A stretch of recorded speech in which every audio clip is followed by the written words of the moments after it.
ഹരേ കൃഷ്ണ. സർവം ശ്രീ രാധാകൃഷ്ണ അർപ്പണമസ്തു. അധ്യായം 4 അതീന്ദ്രിയജ്ഞാനം. ശ്ലോകം 25.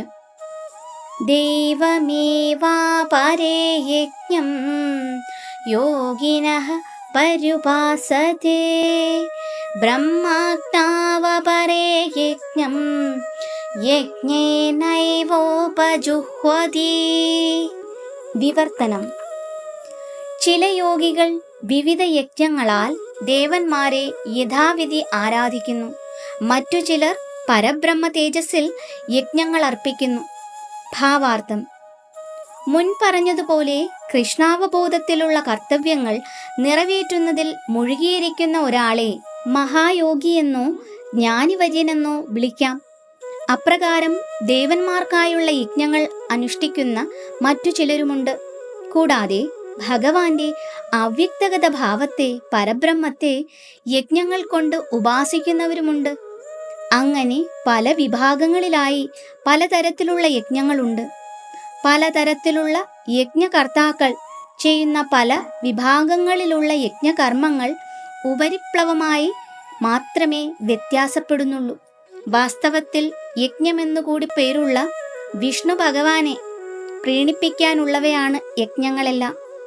പലവിധം യജ്ഞങ്ങളെ മുഖ്യമായി 2 വിഭാഗങ്ങളാക്കാം: ഭൗതിക സമ്പത്തിനായുള്ള യജ്ഞവും അതീന്ദ്രിയജ്ഞാനത്തിനായുള്ള യജ്ഞവും. കൃഷ്ണാവബോധമുള്ളവർ തങ്ങളുടെ സർവ ഭൗതിക സമ്പത്തും ഭഗവത് പ്രീതിക്കു വേണ്ടി അർപ്പിക്കുന്നു. മറ്റു ചിലർ ക്ഷണികങ്ങളായ ഭൗതിക സുഖങ്ങൾക്കു വേണ്ടി ഇന്ദ്രൻ, സൂര്യൻ മുതലായ ദേവന്മാരെ സ്വന്തം ഭൗതിക സമ്പത്തുക്കളാൽ യജിക്കുന്നു. അവ്യക്തഗതവാദികളായ മറ്റുള്ളവരാകട്ടെ സ്വന്തം വ്യക്തിഭാവത്തെ ബ്രഹ്മത്തിൽ ലയിപ്പിക്കുന്ന യജ്ഞമാണ് അനുഷ്ഠിക്കുന്നത്. സർവേശ്വരൻ നിയോഗിച്ച ശക്തരായ ജീവസത്തകളാണ് ദേവന്മാർ.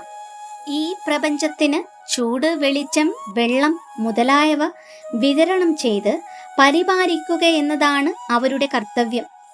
ഭൗതിക നേട്ടങ്ങളിൽ തൽപരരായവർ ദേവന്മാരെ വൈദിക ചടങ്ങുകളോടുകൂടിയ യജ്ഞങ്ങൾ അനുഷ്ഠിച്ച് പ്രീണിപ്പിക്കുന്നു. ബഹ്വീശ്വരവാദികൾ അഥവാ ബഹുദേവോപാസകരാണവർ. ദേവതാരൂപങ്ങളെ ക്ഷണികങ്ങളായി കരുതി നിരപേക്ഷ തത്വത്തിൻ്റെ അവ്യക്തഗത ഭാവത്തെ ആരാധിക്കുന്ന ചിലരുണ്ട്. അവർ സ്വയം പരമാഗ്നിയിൽ ഹോമിച്ചുകൊണ്ട് ബ്രഹ്മത്തിൽ ലയിക്കുന്നു. തങ്ങളുടെ വ്യക്തിത്വത്തെ നശിപ്പിക്കുന്നു. പരമസത്യത്തിൻ്റെ അതീന്ദ്രിയ സ്വഭാവത്തെക്കുറിച്ചറിയാൻ തത്വജ്ഞാനപരങ്ങളായ ഊഹാപോഹങ്ങളിൽ ഏർപ്പെട്ടു സമയം പാഴാക്കുകയാണിവർ. കർമ്മഫലേച്ഛുക്കൾ പ്രാപഞ്ചിക സുഖങ്ങൾക്കു വേണ്ടി തങ്ങളുടെ സമ്പത്തെല്ലാം ത്യജിക്കുന്നു. അവ്യക്തഗതവാദികൾ പരമസത്തയിൽ വിലയം പ്രാപിക്കുന്നതിലേക്കായി തൻ്റെ ഭൗതികമായ ഉപാധികളെല്ലാം ബലിയർപ്പിക്കുന്നു. അവ്യക്തഗതവാദിയുടെ യജ്ഞാഗ്നി പരമമായ ബ്രഹ്മവും ഹോമദ്രവ്യം ബ്രഹ്മാഗ്നിയിൽ ദഹിപ്പിക്കപ്പെട്ട വ്യക്തിഭാവവുമാണ്. കൃഷ്ണാവബോധമുള്ളവനാകട്ടെ അർജുനനെ പോലെ തൻ്റെ സർവസ്വവും കൃഷ്ണപ്രീതിക്ക് വേണ്ടി സമർപ്പിക്കും.